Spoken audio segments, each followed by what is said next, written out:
Hello viewers, स्वागत है आप सबका maths Mantra by Rahul Saini के यूट्यूब चैनल में। मैं राहुल सैनी आप सबका स्वागत करता हूं।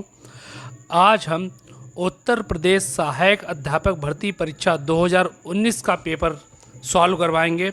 इस पेपर को सॉल्व करते समय जो शॉर्ट ट्रिक यूज़ होगी वो भी हम आपको बताएंगे कि आप कैसे एग्ज़ाम में कम समय में क्वेश्चन सॉल्व करें और किस तरह से सॉल्व कर सकते हैं। हम आपको ट्रिक भी बताएंगे। और ये जो पेपर था आपका उत्तर प्रदेश सहायक अध्यापक भर्ती परीक्षा 2019, जिसको हम लोग सुपर टेट के नाम से जानते हैं, तो ये सुपर टेट अब हम बोलेंगे तो आप समझ जाइएगा हम उत्तर प्रदेश सहायक अध्यापक भर्ती परीक्षा 2019 की बात कर रहे हैं। तो ये आपके सामने सुपर टेट का जो पेपर है, सुपर टेट का आपके सामने ये पेपर दिया गया है। तो ये सीट सुपर टेट का पेपर आपका 6 जनवरी 2019 को हुआ था। तो आपका ये पेपर जो था ये 6 जनवरी 2019 को हुआ था। ये पेपर का सेट ए है, तो हम आपके सामने सेट ए लेके आए हैं। ये कि इस पेपर को सॉल्व करने का समय था 2.5 घंटे, यानी कि 150 मिनट, और आपका पूर्णांक था 150 मार्क्स, यानी कि एक क्वेश्चन के लिए आपके पास सिर्फ और सिर्फ 1 मिनट था। उस 1 मिनट के को समय में आपको क्वेश्चन पढ़ना था, ऑप्शन पढ़ने थे और उसको आपको स्पीड में सॉल्व करना। तो हम इन क्वेश्चंस की बेसिक्स के साथ में आपको ट्रिक भी बताते चलेंगे। आपको पता है कि उत्तर प्रदेश सहायक अध्यापक भर्ती परीक्षा, जिसको सुपर टेट के नाम से हम लोग जानते हैं, उसका सिलेबस भी आपको दे दिया जा चुका है। हमारे लिंक में, हम इस वीडियो के लिंक में आपको सिलेबस भी दे देंगे। इसमें आपको पता है कि भाषा हिंदी, अंग्रेजी तथा संस्कृत आपकी 40 मार्क्स की आती है, यानी 40 नंबर की आपकी आती है। हिंदी आपकी आती है, भाषा आती है, आपकी संस्कृत आती है, और इसमें आपकी अंग्रेजी होती है। ये तीनों सब्जेक्ट आपके 40 मार्क्स के होते हैं। और आपकी जो साइंस आती है, जिसको हम लोग विज्ञान कहते हैं, वो आपकी आती है 10 नंबर की विज्ञान आती है। एक बार हम रिवाइज़ करा दे रहे हैं आपको सिलेबस। आपकी जो मैथ है, ये आपकी मैथ भी आपकी 20 मार्क्स की आती है। मैथ बहुत इंपॉर्टेंट है, इसके हम आपको सारे सब्जेक्ट के बेसिक से लेके आपको सारे वीडियोस लेके आएंगे। पर्यावरण और सामाजिक अध्ययन आपकी 10 मार्क्स की आती है। और आपके शिक्षण कौशल 10 मार्क्स का है। आपका शिक्षण कौशल, आपकी बाल मनोविज्ञान भी 10 मार्क्स की हैं। ये सब 10 मार्क्स के हैं। आपका 30 नंबर का आपका सामान्य ज्ञान है। समसामयिक घटनाएं होंगी, जिसमें आपके अंतर्राष्ट्रीय, यानी कि आपके करंट अफेयर्स आप समझ लीजिए। जो आपकी करंट अफेयर्स है वो आपकी 30 नंबर की है, तो करंट अफेयर्स के भी वीडियो आपको मिलते रहेंगे डेली। आपके 30 नंबर की करंट अफेयर्स आएगी। 5 नंबर की आपकी रीजनिंग है। रीजनिंग आपकी 5 मार्क्स की आती है, बेसिक है। और जिसने बैंक एसएससी की तभी प्रिपरेशन की है वो 5 नंबर की रीजनिंग लगा ले जाएगा। हम रीजनिंग के वीडियोस आपको देते रहेंगे जो नए स्टूडेंट हैं। और आपकी कंप्यूटर आती है 5 नंबर की। आपकी कंप्यूटर भी 5 मार्क्स की है, तो वो भी हम आपको बताते रहेंगे। 5 मार्क्स की आपकी कंप्यूटर है। आपका जीवन कौशल 10 मार्क्स का हो गया, तो आपका 40, 10, 50, 60, 70, 80, 90, 100, 130 और टोटल आपका 20, 120 नंबर का हो गया। तो चलिए अब टाइम को ज़्यादा जाया ना करते हैं और हम अपना वीडियो शुरू करते हैं। तो आपके सामने पहला क्वेश्चन ये रहा। पहला क्वेश्चन में आपके सामने कह रहा है, एक मिनट रुकिए जरा। हाँ, ये देखिए, ये आपके सामने पूरा क्वेश्चन की पीडीएफ है। ये आपका सेट ए है। सेट ए का आपका पहला क्वेश्चन कह रहा है कि कृदंत प्रत्यय, ध्यान से सुनिएगा और कॉपी पेन निकाल लीजिए, और जिसको जहाँ नोट करना है इंपॉर्टेंट वो नोट करता रहे अपना। इसमें आपसे कह रहा है कि कृदंत प्रत्यय, किसके बारे में आपसे बात कर रहा है? कृदंत प्रत्यय। देखिए क्वेश्चन पढ़िए आप। क्वेश्चन में आपको लिखा है कृदंत प्रत्यय किन शब्दों से जुड़ते हैं।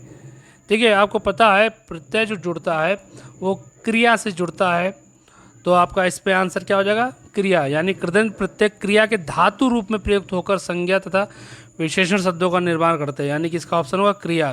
तो जो कृदंत प्रत्यय होते हैं वो क्रिया के धातु रूप से जुड़ते हैं। किससे रूप से जुड़ते हैं? आपके क्रिया के धातु रूप से जुड़कर प्रयुक्त होकर संज्ञा तथा विशेषण शब्दों का निर्माण करते हैं। ठीक है ना? जैसे हमने लड़ाई शब्द में हो गया, जैसे लड़ाई हो गया, आपका एग्जाम्पल समझा दे रहे, लड़ाई हो गया आपका, जैसे आपका पढ़ाई हो गया, है ना? तो इसमें लड़ाई और पढ़ाई में आपका धातु रूप क्या है? लड़ना। आपका धातु रूप क्या है? देखिए अगर आप लिखेंगे लड़ना, तो लड़ना में आपका धातु रूप क्या हो गया? ना हटा दीजिए, क्या बचा? लड़। तो आपका जैसे लड़ाई हो गया, तो लड़ाई में आप लड़ हटा दें तो क्या हो जाएगा आपका? आई। तो ये प्रत्यय वाली बात है, ये बाद में बताएंगे। ऐसे लड़ाई हो गया, पढ़ाई हो गया, तो इस तरह से आपका हो गया। तो आपका इसका आंसर क्या हो जाएगा? कृदंत प्रत्यय किन शब्दों के साथ जुड़ते हैं? तो आपका कृदंत प्रत्यय जो होता है वो क्रिया के साथ जुड़ता है, तो इसका ऑप्शन क्या हो जाएगा? 3। अब हम नेक्स्ट क्वेश्चन की बात करते हैं। नेक्स्ट क्वेश्चन आपसे कह रहा है जो व्याकरण को जानता है, यानी कि जो व्याकरण को जानता है, वाक्यांश के लिए एक शब्द है। तो देखिए जो व्याकरण को जानता है उसे क्या कहेंगे, उसको हम कहेंगे व्याकरण, यानी कि ऑप्शन 2 सही है। क्योंकि जो विज्ञान को जानता है वो वैज्ञानिक हो गया आपका, और जो बहुत कुछ जानता है, बहुत जानता है तो बहुज्ञ हो गया, और जो शास्त्रों को जानता है वो शास्त्रज्ञ हो गया।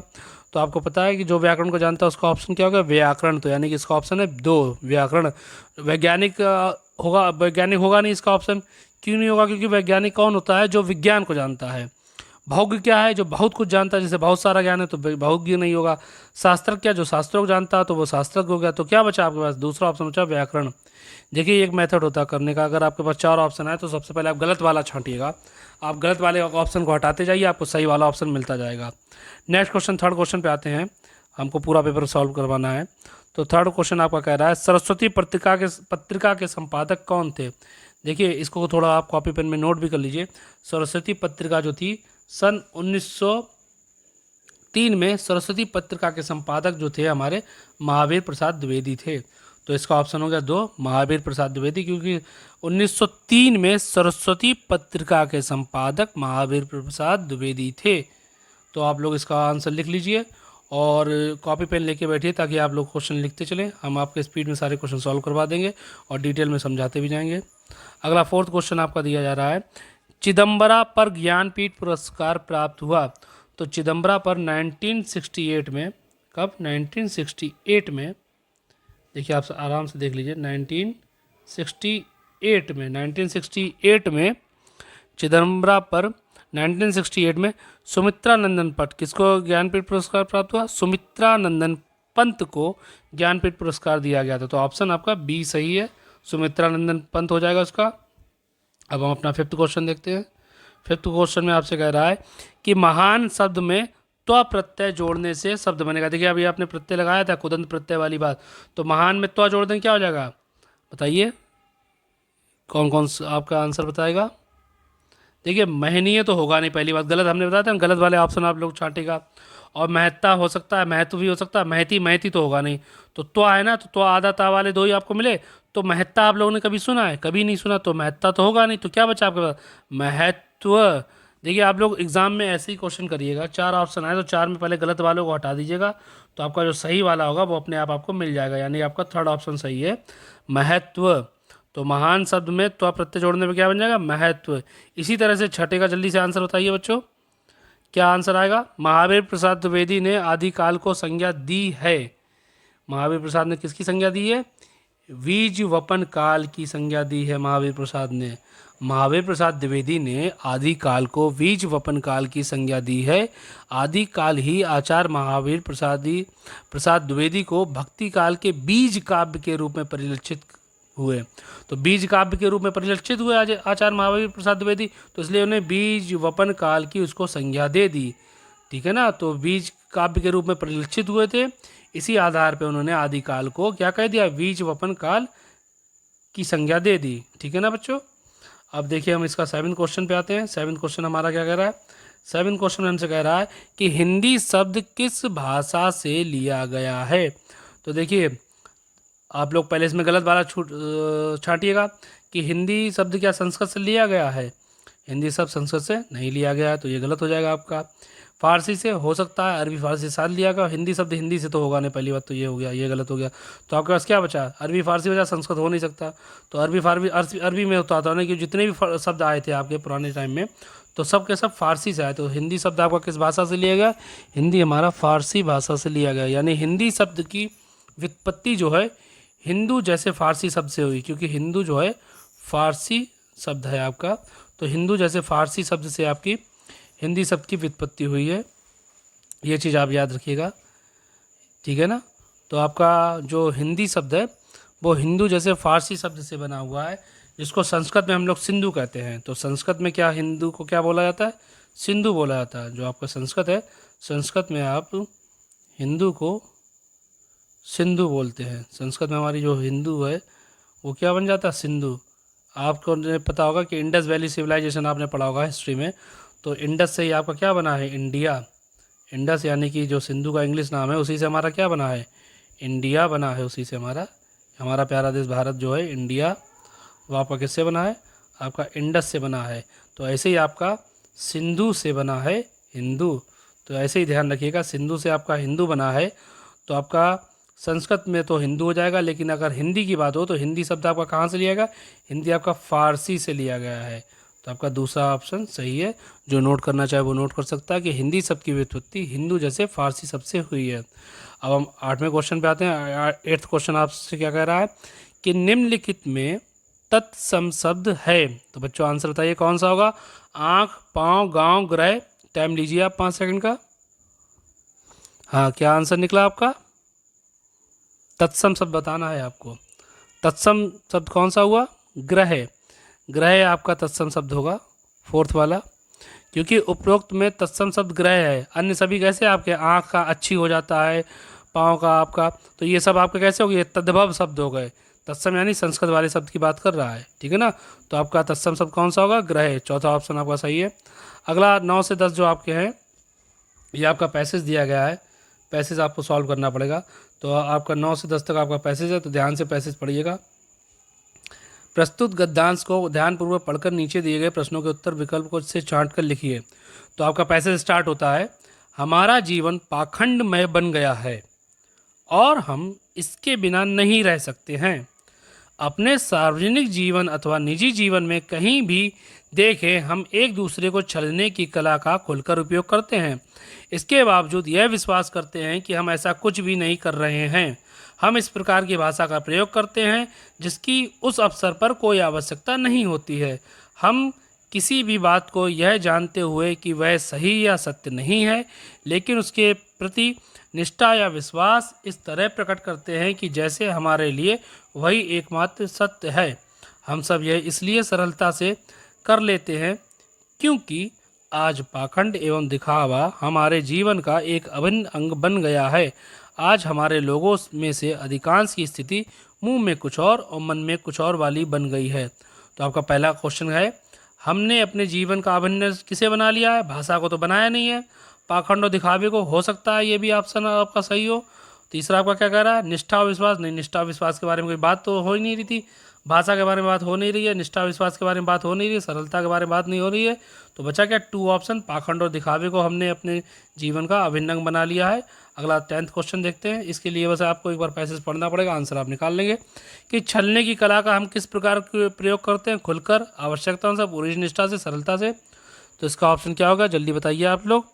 छलने की कला का हम लोग कैसे प्रयोग करते हैं? खुलकर। के ऊपर पैसेज में दिया गया था कि सार्वजनिक या निजी जीवन में कहीं भी देखते हैं, ये देखिए आपका ऊपर दिया गया, सार्वजनिक या निजी जीवन में कहीं भी हम देखते हैं, ये आपका दिया गिवन डाटा है यहाँ पे, कि सार्वजनिक या निजी जीवन में हम कहीं भी देखते हैं तो हम एक दूसरे को छलने की कला का उपयोग करते हैं। देखिए आपको दिया गया है, तो ये आपका क्या हो जाएगा? इसमें कौन सा ऑप्शन हो जाएगा? हाँ, वेरी गुड। आपका 10th क्वेश्चन में खुलकर हो जाएगा ऑप्शन, यानी 10th क्वेश्चन आपका हो गया, खुलकर हो जाएगा। देखिए आप लोग को समझ में आ रहा हो, आप लोग जहाँ नोट करना चाहें नोट भी कर सकते हैं। अब हम लोग 11th क्वेश्चन पे जा रहे हैं। 11th क्वेश्चन आपसे कह रहा है कि ये आपका पोएम का क्वेश्चन दे दिया गया 11th क्वेश्चन। इसमें आपसे कह रहा है कि बीती विभावरी जागरी, बीती विभावरी जागरी, अंबर पनघट में डूबो रही, अंबर पनघट में डूबो रही, तारा घट उषा नागरी। ये आपकी 3 पंक्तियां दी गई हैं, किसी कविता की हैं। बीती विभावरी जागरी, बीती विभावरी जागरी, अंबर पनघट में डूबो रही, अंबर पनघट में डूबो रही, तारा घट उषा नागरी। तो उपयुक्त पंक्तियों में कौन सा अलंकार है? आपसे अलंकार पूछा जा रहा है। अनुप्रास, उपमा, अनुयोक्ति, रूपक। यहाँ पे रूपक अलंकार होगा। देखिए रूपक अलंकार क्यों होगा ये आपको हम बता दें। रूपक अलंकार में उपमेय में उपमान का रूप में दिखाया जाता है, यानी कि रूपक अलंकार में उपमेय को, जो आपका उपमेय होता है, उपमेय को उपमान, उपमेय को उपमान, आपका जो उपमेय है, उपमेय को उपमान, उपमान के रूप में दिखाया जाता है। उपमेय रूपक अलंकार में आपका जो रूपक अलंकार है उसमें आपका उपमेय को उपमान के रूप में दिखाया जाता है। जैसे यहाँ पर अंबर पनघट, किसकी बात हो रही है? अंबर पनघट की बात हो रही है। जैसे यहाँ अंबर पनघट तथा तारागढ़, आपका तारागढ़ की बात हो रही है। दो चीज़ें आप नोटिस कर लीजिए, यहाँ पे आपकी अंबर पनघट की बात हो रही है, जैसे आपका अंबर पनघट हो गया, जैसे आपका तारागढ़ हो गया। तो अंबर पनघट, तारागढ़ और जो आपका उषा नागरी हो गया। अंबर पनघट, तारागढ़, उषा नागरी का प्रयोग घोषित करता है उषा काल रूपी चतुर स्त्री तारों के समूह रूपी घड़े को आकाश रूपी पनघट में डुबो रही हैं। यानी उषा नागरी यानी कि उषा काल रूपी चतुर स्त्री जो है तारागढ़ यानी तारों के समूह, तारा यानी तारों के समूह को, घट यानी घड़े के आकाश रूपी, अंबर पनघट यानी पनघट यानी आसमान है वो पनघट रूप में डुबो रही हैं। ये आपका दिया गया है, इसका भावार्थ है। तो इसमें आपका 11वीं क्वेश्चन में कौन सा होगा? रूपक अलंकार। अब जल्दी से हम देखिए नेक्स्ट क्वेश्चन पे आते हैं। आपका अगला क्वेश्चन नंबर 12 क्या कह रहा है कि यद्यपि सुजाति सुलक्षणी, यद्यपि सुजाति सुलक्षणी, सुबरन सरस सुव्रत, सुबरन सरस सुव्रत, भूषण बिनु न विराजई, भूषण बिनु न विराजई, कविता वनिता मित, कविता बनिता मित। तो अलंकार को परिभाषित करने वाली उपयुक्त पंक्तियाँ किस कवि की हैं? तो ये जो अलंकार को परिभाषित कर रही हैं ये कविता जो पंक्तियाँ हैं ये किस कवि की हैं? ये पंक्तियाँ आपकी केशव दास, इसमें इन्होंने बच्चे ने गलत ऑप्शन लगाया है, आपका आंसर होगा केशव दास होगा। तो ये जो पंक्तियाँ आपकी केशव दास हिंदी साहित्य इतिहास में रीतिकालीन अलंकारवादी कवि हैं। उनके अनुसार यद्यपि सुंदर लक्षणों वाली, सुंदर रंग और सरस गुणों वाली स्त्री कविता तथा मित्रता कितनी भी सुरुचिपूर्ण क्यों ना हो, किंतु अलंकार बिना ये तीनों ही विभूषित नहीं होती हैं। क्योंकि इसमें कह रहा है यद्यपि, यानी कि केशवदास जी कहते हैं कि यद्यपि सुजाति सुलक्षणी, सुबरन सरस सुव्रत, अर्थात सुबरन सरस सुव्रत, भूषण बिनु न विराजई, कविता वनिता मित। कहने का अर्थ ये है कि सुंदर लक्षणों वाली, सुंदर रंग और सरस गुणों यानी कि सुबरन सरस सुव्रत, यद्यपि सुजाति सुलक्षणी, सुंदर लक्षणों वाली, सुंदर रंग यानी जो गोरे रंग की होती हैं, सरस गुणों वाली, जिसके गुण बहुत ही सरस होते हैं, सरल होते हैं, सरस गुणों वाली स्त्री कविता तथा मित्रता कितनी भी सुरुचिपूर्ण क्यों ना हो, कविता तथा मित्रता कितनी भी सुरुचिपूर्ण क्यों ना हो। कविता वनिता मित्र मतलब कविता तथा मित्रता, मित्र यानी मित्रता की बात हो रही है, कविता वनिता मित्रता, कविता तथा मित्रता कितनी भी सुरुचिपूर्ण क्यों ना हो, किंतु भूषण बिनु ना विराजई, भूषण मतलब अलंकार, किंतु अलंकार बिना ये तीनों ही विभूषित नहीं होती हैं। तीनों कौन? यद्यपि सुजाति सुलक्षणी। तो यानी कि केशवदास की कविता हमने कुछ ज़्यादा डीपली बता दिया। इतना डीपली अगर आपको समझ में आया तो ठीक है, वरना आप अगला क्वेश्चन पे जाते हैं। 13 क्वेश्चन में देखते हैं, समझ में आ रहा होगा आप लोगों को। हम थोड़ा डीपली भी समझाते जा रहे हैं ताकि आपको आगे जो और आपके प्रैक्टिस सेट होंगे उसमें आपको आसानी रहे। 13 क्वेश्चन आपसे कह रहा है निम्नलिखित में से कौन सा शब्द सरस्वती का पर्याय नहीं है? देखिए आपसे सरस्वती का पर्याय पूछ रहा है, कौन सा शब्द नहीं है? तो इस बच्चे ने गलत लगाया है, वीणा पाणी नहीं होगा इसमें आपका होगा जानवी।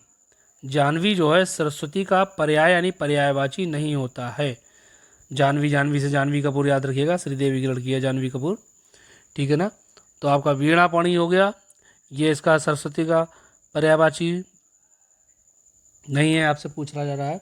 तो जानवी शब्द जो है वो गंगा का पर्यायवाची है। जानवी किसका पर्यायवाची है? जानवी शब्द गंगा का पर्यायवाची है। बाकी सारे जो हैं सरस्वती के पर्यायवाची यानी वीणा पाणी, भारती, वाग देवी, ये सब आपके जो हैं ये सरस्वती के पर्यायवाची दिए गए हैं, ठीक है ना। तो गंगा के आपका जानवी किसका पर्यायवाची है? गंगा का पर्यायवाची है। नेक्स्ट क्वेश्चन पे आते हैं। मैं, हम, तू, तुम आदि शब्द हैं। तो आपने देखा होगा आई, मैं को आई बोलते हैं, हम यानी वी हो गया, तुम यानी यू हो गया, और तुम यानी तुम भी यू हो गया। तो आई वी यू ये सब के आपके क्या होते हैं इंग्लिश में? Person. I me my mine, we us ours, you you yours. याद आ गया आपके? Person first person, second person, third person. ये फर्स्ट पर्सन है, ये सेकंड पर्सन है, ये आपका थर्ड पर्सन है। तो आपके मैं, हम, तू, तुम आदि से सब क्या है? ये सब आपके सर्वनाम है। कैसे सर्वनाम है? या आपके पुरुषवाचक सर्वनाम है। कैसे सर्वनाम है? पुरुषवाचक सर्वनाम है। क्योंकि मैं होता है आपका उत्तम। तो ये कैसे पुरुषवाचक सर्वनाम है, ये मैं आई हो गया, हम वी हो गया, तू यू हो गया, तुम भी यू हुआ था, तो ये कैसे पुरुषवाचक सर्वनाम हो गए आपके। 14 क्वेश्चन आपका हो चुका था, समझा दिया था हमने आपको। अब आपका देखिए 15 क्वेश्चन कह रहा है निम्नलिखित में से महाप्राण व्यंजन कौन से हैं। आपसे महाप्राण व्यंजन पूछ रहा है, निम्नलिखित में से महाप्राण व्यंजन कौन से हैं। तो आपको याद होगा महाप्राण व्यंजन कौन सा होता है, दूसरा और चौथा वर्ण जो होता है वो महाप्राण व्यंजन का होता है। जैसे आपका का, खा, गा, घा, तो पहला, दूसरा, तीसरा, चौथा, तो दूसरा और चौथा जो होता है वो महाप्राण का होता है। जैसे का, खा, गघड़ा, चा, छा, जा, झा, ठीक है ना, चा, छा, जा, झा, टा, ठा, डा, ढा, आपका ता, चा, छा, जा, झा, इसी तरह से ता, ठा, दा, धा, तो आपका देखिए खा, छा, घा, का, छा, था, कहाँ मिला आपको, कहाँ मिला आपको, ये आपका दूसरे वाले में मिला काज। तो आपका जो दूसरा वर्ण, चौथा वर्ण और आपका ऊष्म वर्ण, आपका ऊष्म वर्ण जो है महाप्राण, ऊष्म आपका जो होता है वो सब कैसे होते हैं, महाप्राण में आते हैं। दूसरा चौथा ऊष्म वाला आपका महाप्राण आता है, तो याद रखिएगा। तो आपको वर्णमाला याद होनी चाहिए पूरी, का, कगड़ा, चवा, तथा तदना, पमा, यरलबा, शशा, छतरगा। तो ऐसे आपको वर्णमाला पूरी रटी होनी चाहिए। तो आपका दूसरा और चौथा वर्ण और ऊष्म वाले सब होते हैं वो महाप्राण होते हैं। तो खा, छा, ठा, था, फा, ये आपके क्या हो गए, ये सारे आपके महाप्राण व्यंजन हैं, ठीक है ना। ये सारे आपके कैसे महाप्राण हो गए। देखिए महाप्राण आपके दो होते हैं, सघोष और अघोष। कौन कौन से होते हैं, सघोष और अघोष। तो जिन व्यंजनों के उच्चारण में श्वास अधिक मात्रा में निकलती है उन्हें महाप्राण व्यंजन कहते हैं। प्रत्येक वर्ग का दूसरा, चौथा वर्ण तथा समस्त ऊष्म वर्ण महाप्राण है। तो आपका खा, छा, था, ठा हो गया, ठा, था, फा, ये सारे अघोष महाप्राण व्यंजन है। कैसे हैं आपके, अघोष। आपने सघोष अघोष पढ़ा होगा, तो ये सब कैसे हो गए आपके चारों अघोष महाप्राण हो गए। तो दूसरा, चौथा और आपका ऊष्म, ये सब आपके अघोष महाप्राण व्यंजन हो गए। चलिए अब हम आपका 16 क्वेश्चन पे आते हैं। 16 क्वेश्चन आपसे कह रहा है कि जब प्रथम शब्द संख्यावाची और द्वितीय शब्द संज्ञा हो तो कौन सा समास होता है। यानी आपसे कह रहा है जब प्रथम शब्द आपका संख्यावाची हो, संख्या मतलब 1 2 3 वाला हो, और दूसरा आपका संज्ञा हो तो कौन सा होगा, द्विगु। द्विगु में संख्या आती है, याद रखिएगा, द्विगु में संख्या आती है। जैसे आपका चौराहा हो गया, आपका तिरंगा हो गया, तो ये सब संख्यावाची हो गए, तो ये हिसाब से द्विगु समास हो जाएगा। 17 क्वेश्चन पे आते हैं। आपका तुम, मांस, ये आपकी देखिए पंक्तियाँ दी गई हैं, इसमें अलंकार पूछा जा रहा है आपका। तो तुम मांसहीन मतलब मांस नहीं है जिसमें, तुम रक्तहीन जिसमें रक्त नहीं है, हे अस्थि शेष तुम अस्थिहीन यानी जिसमें अस्थि भी नहीं है, तुम शुद्ध हवा आत्मा है, शुद्ध हवा आत्मा केवल, हे चिर पुराण हे चिर नवीन। तो यानी कि इसमें आत्मा की बात हो रही। तो देखिए आपको वैसे ही पता है कि जो आत्मा होती है उसका ना आत्मा तो ना शरीर होता है ना कुछ होता, आत्मा अजर अमर है। गीता में श्री कृष्ण जी ने कहा था कि आत्मा ना मरती है ना जीती है, बस एक रूप से दूसरे रूप में परिवर्तित होती रहती है। तो आत्मा तो कोई रंग रूप होता ही नहीं है, पहली बात तो है ना। तो इसमें आपसे पूछ रहा है कि कौन सा अलंकार है, तो यहाँ आत्मा की बात हो रही, तो यहाँ आपका कौन सा अलंकार है, विरोधाभास हो रहा है। कैसे विरोधाभास हो रहा है देखिएगा, जब दो विरोधी पदार्थों का संयोग एक साथ दिखाया जाता है तो विरोधाभास अलंकार होता है। यहाँ आत्मा के साथ आपका मांसहीन का विरोध दिखाया जा रहा है, यहाँ आत्मा के साथ आपका मांसहीन, ठीक है ना। तो जो आत्मा जो है आपकी आत्मा जो है, आत्मा के साथ मांसहीन और आपका बुद्धिहीन, आपका शुद्ध बुद्धि यहाँ पे देखिए दिखा गया है, यहाँ पे शुद्ध बुद्धि, तो आपका बुद्धिहीन, आत्मा के साथ मांसहीन, बुद्धिहीन इत्यादि गुण संज्ञाएं प्रयुक्त हैं जो परस्पर विरोधी हैं, क्योंकि आत्मा का कोई रूप आकार गुणधर्म तो होता नहीं है। तो इसलिए आपका इसमें क्या होगा, इसमें कौन सा ऑप्शन सही होगा, इसमें आपका विरोधाभास। कौन सा होगा, विरोधाभास। 15 वाले में आपका विरोधाभास सही होगा। 17 क्वेश्चन पे 17 हो गया आपका। 18 क्वेश्चन पे आते हैं लोग जल्दी से। तो निम्नलिखित में कौन सा योजक चिन्ह है, तो आपको पता ही है, तो आपका पूर्ण विराम हो गया, तो ये योजक चिन्ह होगा नहीं, ये आपका अल्प विराम हो गया, कॉमा आपका अल्प विराम होता है, ये आपका उद्धरण चिन्ह होता है। तो आपका कौन सा बचा, आपका एक ही तो ऑप्शन बचा, थर्ड वाला ऑप्शन आपका योजक चिन्ह है। तो आपको चिन्ह जो होते हैं 20-22 चिन्ह होते हैं, वो सारे चिन्ह आपको याद होने चाहिए।